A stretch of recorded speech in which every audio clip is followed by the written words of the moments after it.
সন্ধ্যার নাস্তায় যদি এরকম ফুলকো ফুলকো পোয়া পিঠা পেয়ে যান তাহলে কিন্তু মজাই হয় বলুন।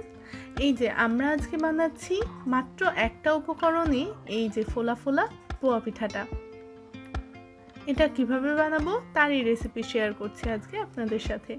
প্রথমেই আমি নিয়ে নিচ্ছি 3 কাপ চালের আটা। চালের আটা নিয়ে আমি হালকা গরম পানি নিয়ে নিয়েছি। 1 মগ পানি দিয়ে আগে আটাটা ভালো করে নেড়ে নিব। প্রথমে ভাবছিলাম যে আটাটা চামচ দিয়ে সুন্দর করে নেড়ে নিব, পরে ভাবলাম না, হাতের থেকে বড় চামচ আর কি হবে, তো হাত দিয়েই নেড়ে নিই। আটাটাকে একটু সময় নিয়ে ভালো মতো হুইস্ক করতে হবে। আপনারা কিন্তু এখানে হ্যান্ড হুইস্ক বা বিটারও ব্যবহার করতে পারেন। তো আমি একটু সময় নিয়ে নেড়ে নিচ্ছি। আটা মেখে যদি 2 ঘন্টা বা 2.5 ঘন্টা মতো রেখে দেওয়া যায় তাহলে কিন্তু আপনার পোয়া পিঠা আরও বেশি ফুলবে। তো এটা আমি ইনস্ট্যান্টে করেছিলাম। আটাটা মাটির খোলায় দিয়ে নিলাম। মাটির খোলাটা একটু ভালো করে আগে গরম করতে হবে।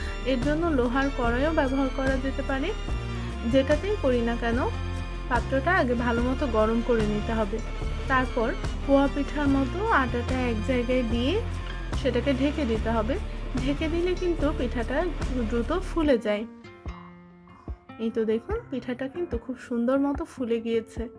এবার উঠিয়ে নিব। দেখুন মাঝখানটা এতই ফুলেছে যে ফুলে কিন্তু ফেটে গিয়েছে।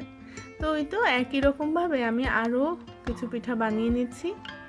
এই তো খুব কম সময়ে একেবারে দ্রুত আর কোনো রকম কষ্ট ছাড়াই কিন্তু প্রায় বলা চলে বানিয়ে ফেললাম আমাদের এই পিঠাটা।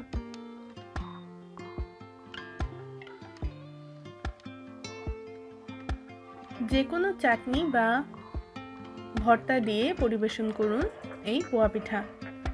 আজকের ভিডিও এ পর্যন্তই। ভিডিওটি ভালো লাগলে সাবস্ক্রাইব করে পাশে থাকবেন। আল্লাহ হাফেজ।